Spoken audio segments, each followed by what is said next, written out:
മഴയൊന്ന് പെയ്താൽ school ground പുഴ പോലെയാകും. കണ്ണൂർ കരിവെള്ളൂർ AVS GVHS സ്കൂളിലാണ് ഈ ദുരിത കാഴ്ച.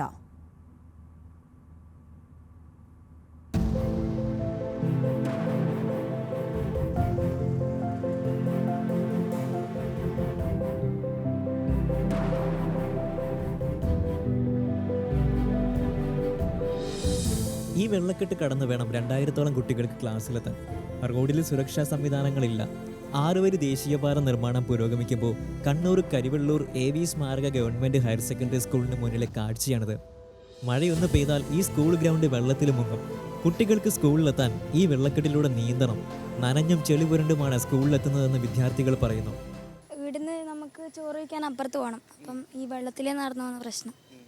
പിന്നെ അവിടെ സൈക്കിൾ വെച്ചവർക്കെല്ലാം വരുമ്പോൾ ചളി തെറിക്കും, വെള്ളത്തിനെല്ലാം പോകും. വലിയ പണിയായിരിക്കും, ചളിയെല്ലാം ആയിട്ട്. നനഞ്ഞിട്ടായിരിക്കും ക്ലാസ്സിൽ പോയിരിക്കും. അല്ലെങ്കിൽ പിന്നെ അതിലെ സൈഡിലേ പോകേണ്ടി വരും, സൈഡിലെ കാട്ടിലെ. മഴ വന്നിട്ട് ചളി വെള്ളം നിറഞ്ഞ. ദേശീയപാത നിർമ്മാണം തുടങ്ങിയപ്പോൾ ആവശ്യമായ ഡ്രൈനേജ് സംവിധാനം ഒരുക്കാത്തതാണ് ഈ അവസ്ഥയ്ക്ക് കാരണം. സർവീസ് റോഡിനോട് ചേർന്ന് ഓടയില്ലാത്തതിനാൽ വെള്ളം സ്കൂൾ ഗ്രൗണ്ടിൽ കെട്ടിക്കിടക്കും. ഭൂരിപക്ഷം കുട്ടികളും സൈക്കിളിലാണ് സ്കൂളിലെത്തുന്നത്.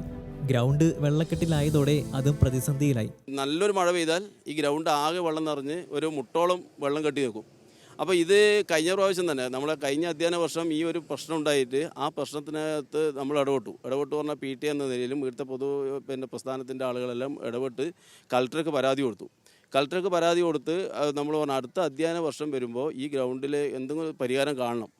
അപ്പോൾ ആ കാണണം എന്ന് പറഞ്ഞിട്ട് കളക്ടർക്ക് പരാതി കൊടുത്ത് കളക്ടർ തൊട്ടടുത്ത ദിവസം തന്നെ നേരെ ഈ ഹൈവേ അതോറിറ്റിക്ക് ഇത് ഫോർവേഡ് ചെയ്തു. ഞങ്ങൾ PTAൻ്റെ ഭാഗമായിട്ട് ഞങ്ങളും ഇവിടുത്തെ HM ഉൾപ്പെടെ അധ്യാപകർ ഉൾപ്പെടെ നേരെ ഹൈവേ അതോറിറ്റി പോയി അവരോട് സംസാരിച്ച് അവർ പറഞ്ഞു, ഞങ്ങൾ വരുന്നു, അടുത്ത ആഴ്ച തന്നെ വരുന്നു പറഞ്ഞിട്ട് എഞ്ചിനീയറും ഓവർസിയറും ഉൾപ്പെടെയുള്ള ആളുകൾ വന്ന് ഇതിൻ്റെ സ്ഥലം, അതായത് നമ്മളെ ഈ ഗ്രൗണ്ടിൻ്റെ ഡ്രൈനേജ് നിർമ്മിക്കാനാവശ്യമായ സ്ഥലം അന്വേഷിച്ച് നോക്കിയിട്ട് പറഞ്ഞു മെയ് 10-ാം തീയതിക്കുള്ളിൽ ഞങ്ങൾ ഡ്രൈനേജ് നിർമ്മിച്ച് തരും, ഒരു പ്രയാസവും അടുത്ത അധ്യയന വർഷം വരുമ്പോൾ ഉണ്ടാവില്ല എന്ന് പറഞ്ഞിട്ട് പോയവരാണ് ഈ ഹൈവേൻ്റെ അതോറിറ്റിൻ്റെ ആളുകൾ. 1900 കുട്ടികളാണ് സ്കൂളിൽ ആകെയുള്ളത്. ഇവർക്ക് ഭക്ഷണം കഴിക്കാൻ പോകേണ്ടതും ഈ ചെളിക്കുളം കടന്നു തന്നെ. പയ്യന്നൂരിൽ നിന്നും കാസർഗോഡ് ഭാഗത്തേക്കുള്ള ചരക്ക് വാഹനങ്ങൾ ഉൾപ്പെടെ കടന്നു പോകുന്ന ദേശീയപാത മുറിച്ച് കടന്നു വേണം കുട്ടികൾ സ്കൂളിലെത്താൻ. അപകടങ്ങളില്ലാതിരിക്കാൻ അധ്യാപകരും നാട്ടുകാരും സ്റ്റുഡന്റ് പോലീസുമെല്ലാം പെടാപ്പാട് പെടുകയാണ്. ഏറ്റവും കൂടുതൽ കുട്ടികൾ സൈക്കിളിൽ വരിക ചെയ്യുന്നത്.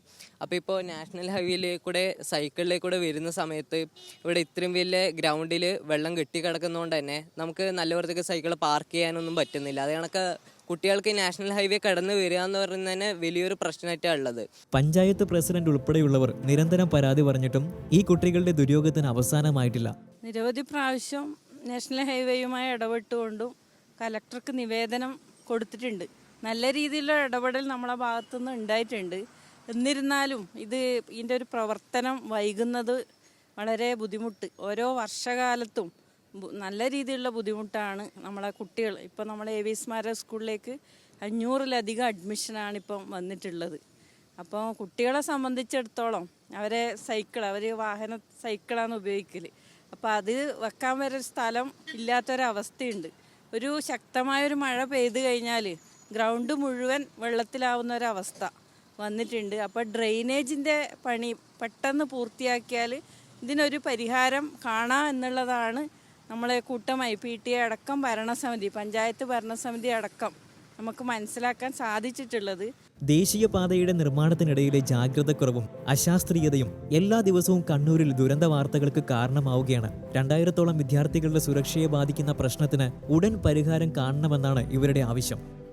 നാഷണൽ ഹൈവേ വരും, വാഹനങ്ങൾ ചീറിപ്പായും, എല്ലാം നല്ലതിന് തന്നെയാണ്. പക്ഷേ അതുവരെ ഈ കുട്ടികളുടെ ജീവന് ഒരു സുരക്ഷയും നൽകാതിരിക്കുന്നതും അവരെ ഇങ്ങനെ ഈ ചെളിവെള്ളത്തിലൂടെ നടത്തിക്കുന്നതും എന്തിനാണ്? ഈ ദുരിതം അധികൃതർ കാണാതെ പോകരുത്. ഇനിയെങ്കിലും എത്രയും പെട്ടെന്ന് ഇതിന് പരിഹാരമുണ്ടാക്കണം. നിഖിൽ അളവൂർ, ന്യൂസ് മലയാളം, കണ്ണൂർ.